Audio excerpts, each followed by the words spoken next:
John, we've recently become a 100% employee-owned company. What does that mean? Well, for me, it doesn't mean much of a change on a daily basis.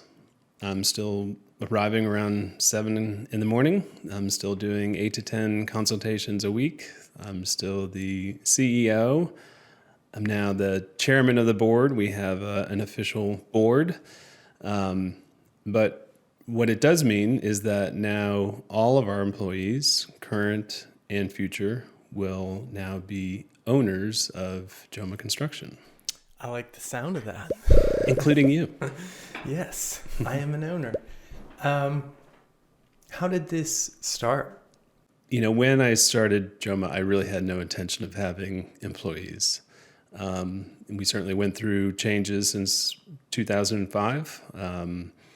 And when we got to the point where we started hiring employees, I knew, well, the reason was I knew I couldn't do everything myself. I also knew that, my at least initial limited knowledge of construction was going to need support and help from others. So as that grew over time, we, ended up having, or at least currently, we have, I think, 6 or 7 formerly or currently licensed contractors that are part of the team. So that's super exciting. And just kind of thinking way back, that was kind of my hope, really, and I think, and not that I dwelled on it, but I think that's just, it's like, oh, well, it would be great if we just had a good team of contractors together. So that's kind of where we are. But so it took a lot of, time, and it took a lot of effort by a lot of people to get to the point where we are. And, we know that we still have a long way to go, not necessarily, bigger, but better. And having employees that have a vested interest in the company, I think if you look at statistics and, there's all kinds of stuff out there, but that employee-owned companies generally perform better than the employee-owned companies. And I do think that a lot of that has to do with, feeling vested, feeling like, hey, this is something that I'm not only helping to grow, but I can also see a financial benefit outside of, a salary or an income. And so the ESOP structure was one that we actually kind of stumbled upon it. We had ideas, other minority share ownership ideas, in years past, and just, through a series of events, including COVID and all that, we kind of put that on hold. And then when we decided to come back to it, we came across this through actually some attorneys that we work with said, hey, you ought to look into this. So we started looking into it, and we're like, wow, this is not just something that maybe a few people could benefit from in the minority share, but that all employees could benefit from over time. And it's certainly not a get rich quick, idea. It's not some kind of scheme that we came up with on our own. It is a very regulated form of ownership. It actually falls under, certain IRS and Department of Labor guidelines. It is technically a form of a retirement plan. And it's also not something that employees have to buy in or buy shares or anything. It is all self-funded, and shares get allocated, over a period of years. Those shares have value, and those employees can ultimately sell back those shares to JOMA, that they could, take that money and buy a boat. They'd certainly get whacked by taxes, but it's something that they could, roll into another type of retirement account, a 401k, an IRA. So there's a lot of really good benefits for the employees. And then, of course, there are a lot of benefits that our clients will see as well, because, having an employee owner, having that vested interest and, I guess having everybody being mindful of dollars that are going out and dollars that are coming in, in learning about that, not everybody has kind of come from that background or has that experience. So education is a big part of it as well. So that's an ongoing component that really will make this thing work. Yeah, I noticed when, we began the ESOP, we've been focusing on knowledge, our core knowledge as a group, and continuing to improve. And it's only amplified, that sort of effort, because everyone is so involved. Everyone does have that ownership. And it, right before we finalized everything, we were using the word value just a ton, and we still do. But this feels like a way to be able to provide more value to employees and provide more value to clients simultaneously. In the most simple terms, though, since you kind of explained how it worked, what does ESOP stand for? Yeah, so it's a employee stock ownership plan. And like I said, it's technically a retirement plan.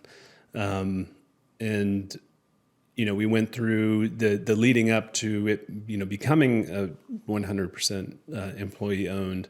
Took a lot of work, a lot of time, a lot of effort by a lot of people.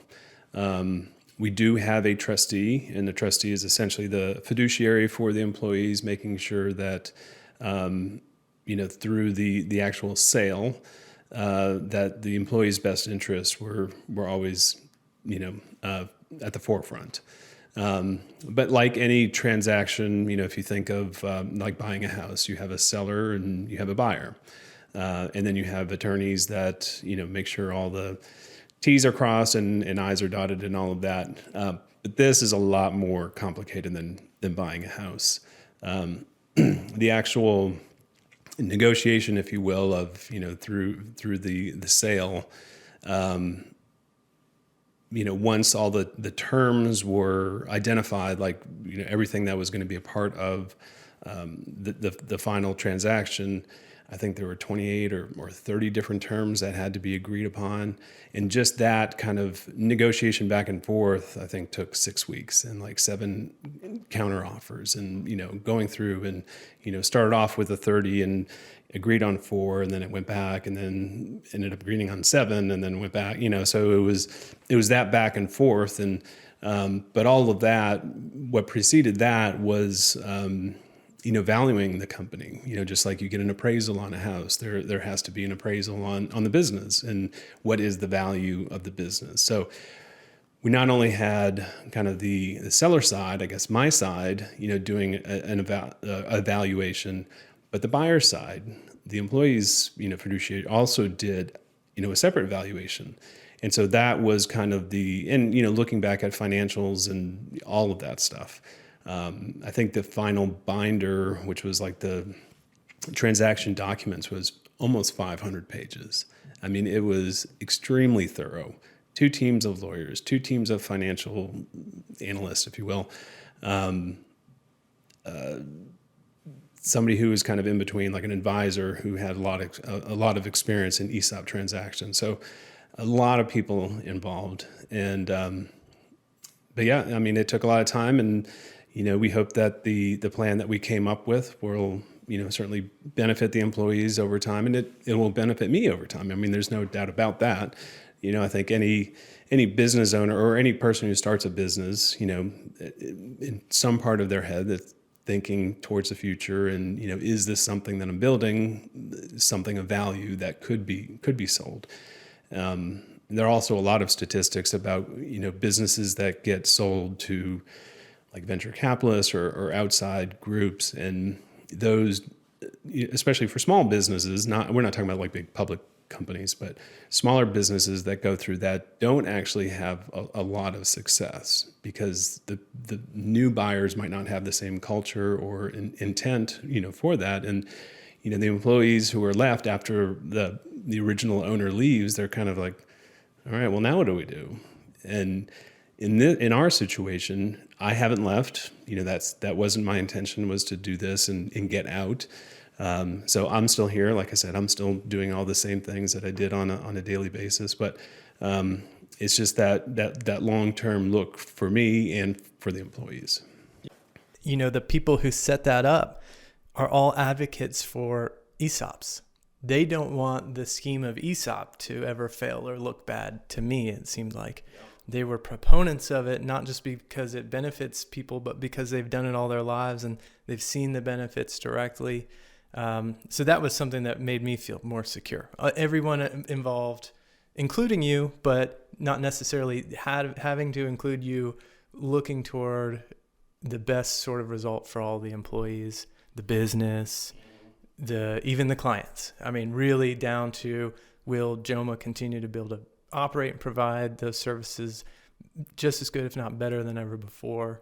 And that was the main goal, I guess, is better. Yeah, no, absolutely. And really, I think every person who is involved in the transaction, again, those two different groups and the groups within the groups,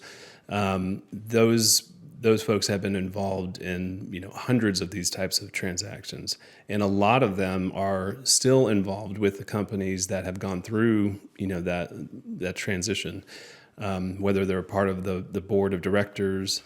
And like I said, we now have we still have our management group. That's not changing, but we also, like I said, have a board of directors. And that board is made up of internal people, me included, but it's also made up of several external people.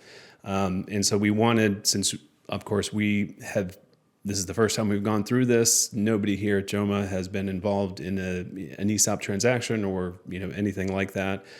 So we wanted to make sure that we had somebody who could advise us moving forward.